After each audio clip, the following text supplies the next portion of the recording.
बिस्मिल्लाहिर्रहमानिर्रहीम। अस्सलाम वालेकुम फ्रेंड्स, कैसे हैं आप सब? उम्मीद करती हूँ सब खैरियत से होंगे। आज हम बना रहे हैं सेम की फलियाँ, जो कि आराम से मार्केट में मिल जाती हैं और इस तरह की होती हैं।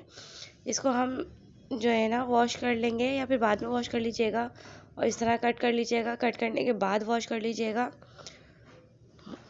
आज मेरा गला पेट बहुत ख़राब है फ्रेंड्स, इसके बाद मैंने कट करने के बाद इसको वॉश कर रही हूँ।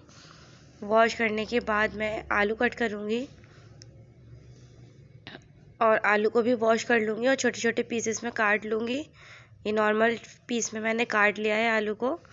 और ये भी भुजिया बहुत जल्दी तैयार हो जाती है और कम बजट में तैयार होती है ये भी, इसके लिए और बहुत मज़े की लगती है। इसके लिए मैंने पैन में देगची में ऑयल गर्म कर लिया है, या पैन में ऑयल गर्म कर लें। ज़ीरा डाल दें और ज़ीरा का में जब अच्छी से खुशबू आने लग जाए तो ये सब्ज़ी आप इसके अंदर ऐड कर दीजिए।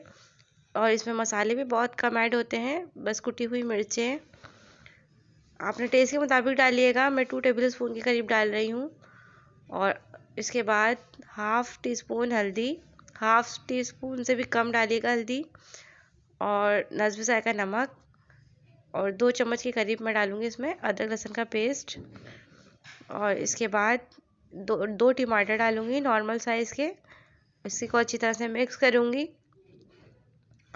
और मिक्स करने के बाद मैं इसको आलू गलने के लिए रख दूँगी। जब आलू और सब्ज़ी हमारी अच्छे से गल जाएगी तो समझें भुजिया तैयार है। इसके लिए मैंने अपनी हरी मिर्च ली है और मज़ेदार भुजिया तैयार है। दुआ में याद रखिएगा, चैनल को सब्सक्राइब कीजिएगा, लाइक कीजिएगा, शेयर कीजिएगा। अल्लाह हाफ़िज़।